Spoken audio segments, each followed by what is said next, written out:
I can assure you that no country has tried harder to get Taliban on the dialogue table than Pakistan. We have made every effort to have a peaceful settlement there. To blame Pakistan for what is going on in Afghanistan, I feel is extremely unfair.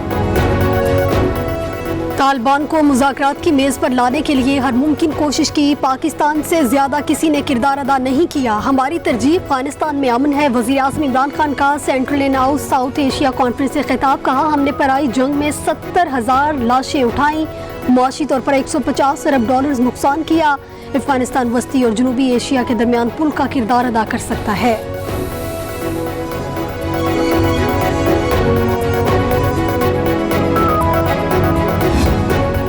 جو meeting ہے بہت مفصل تھی، 2.5 گھنٹے لمبی چلی، جس میں دونوں لیڈرز نے افغانستان کی صورتحال پر تفصیلی اس کا جائزہ بھی لیا، تبادلہ خیال بھی کیا اور اس عزم کا ارادہ بھی کیا کہ ہم نے مل کر افغانستان کے امن اور استحکام کے لیے کردار ادا کرنا ہے۔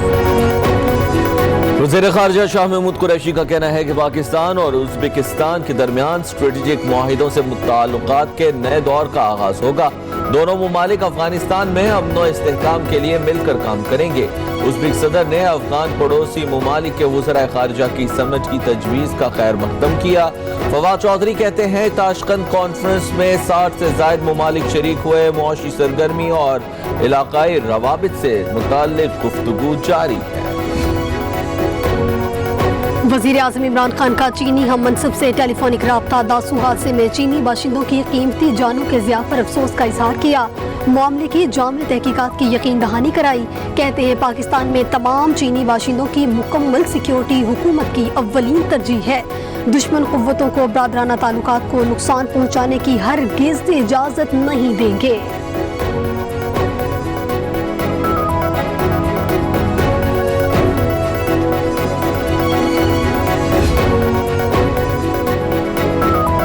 پاکستان نے افغانستان کے نائب صدر کے الزامات مسترد کر دیے۔ ترجمان دفتر خارجہ نے کہا ہے کہ افغان حکومت نے طالبان کے خلاف فضائی کارروائی کرنے کے حوالے سے آگاہ کیا، پاکستان نے مثبت جواب دیا، ہم افغان حکومت کی اپنی سرزمین پر کارروائی کے حق کو تسلیم کرتے ہیں۔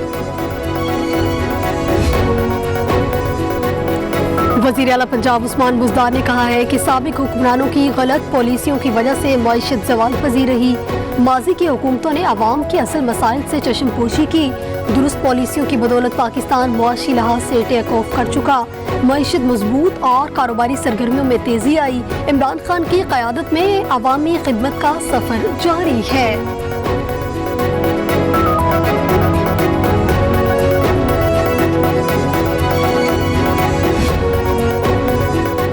چیئرمین نیب کی زیر صدارت ایگزیکٹو بورڈ کا اجلاس، چیئرمین نیب نے کہا کہ گزشتہ 3 سال کے عرصے میں 533 ارب روپے بدعنوان عناصر سے برآمد کیے، لوٹی دولت کو واپس لانا نیب کی ریکارڈ کی کامیابی ہے۔ بولے بیوروکریسی ملک کی ترقی میں ریڑھ کی ہڈی کی حیثیت رکھتی ہے، نیب بیوروکریسی کی خدمات کو قدر کی نگاہ سے دیکھتا ہے۔ قومی اسمبلی کے اجلاس میں کورم کی نشاندہی پر ڈپٹی اسپیکر کا اظہار بے بسی، اپوزیشن رکن عبدالقیوم کی جانب سے کورم کی نشاندہی پر ڈپٹی اسپیکر نے کہا یہاں وقفہ سوالات چل رہا ہے، اپوزیشن کی جانب سے کورم کی نشاندہی کر دی جاتی ہے، سابق صدر ممنون حسین کے لیے فاتح خوانی بھی کی گئی۔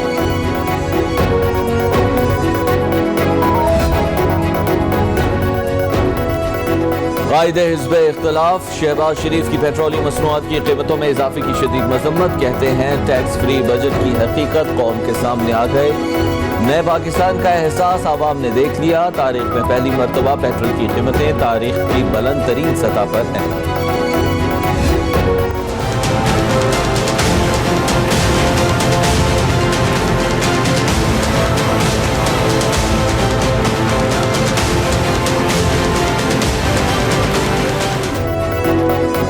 بڑی عید سے قبل بڑا اضافہ، پیٹرول کی قیمت میں 5 روپے 40 پیسے فی لیٹر اضافہ، ڈیزل 2 روپے 54 پیسے، مٹی کا تیل 1 روپے 39 پیسے مہنگا ہو گیا، عوام کا غم و غصے کا اظہار، اضافہ واپس لینے کا بھی مطالبہ کر دیا۔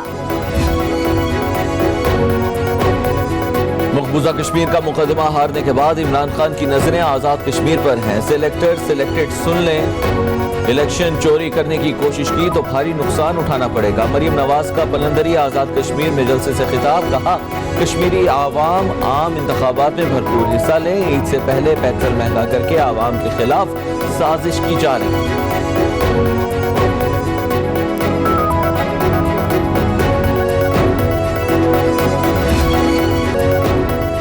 عوام کی بے احتیاطی سے کورونا پھر سے زور پکڑنے لگا. مثبت کیسز کی شرح بڑھ کر 6.17 ہو گئی. 24 گھنٹوں میں 2327 نئے کیس رپورٹ ہوئے.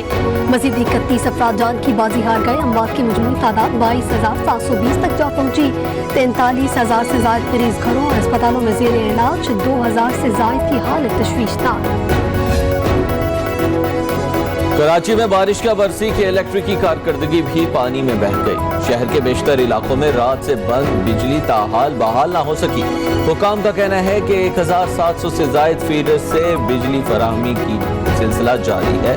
باقی علاقوں میں بھی بحالی کا عمل جلد مکمل کر دیا جائے گا.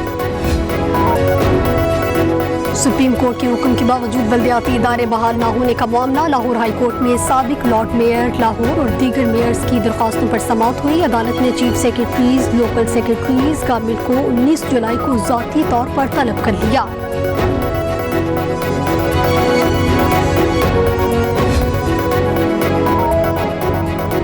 سپریم کورٹ میں سول جج ناروال کے جعلی دستخط سے دعویٰ ڈگری کرنے والے کلرک کی سروس اپیل.